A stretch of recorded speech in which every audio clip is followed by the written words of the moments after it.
айылга турмушка чыгып калсаң жашай аласыңбы, кыйналбайсыңбы деп жүргөн жандарга айтарымчы, ушундай эле үйдө эми азыркы, конечно, айылда үйүбүздө баардыгы условиясы бар, но кезинде биздин кезибизде көчүп конуп жүргөн кездерибизде ушинтип эле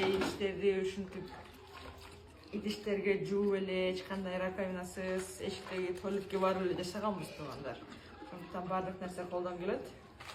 Так что ойлонбой эле неме кылышыңыздар болот деп эле. Ошол. Азыр могу банкаларды парить этип алып, эме алабыз. Эмне эле? Анчыкка жабабыз. Ошо. Болдуңуз.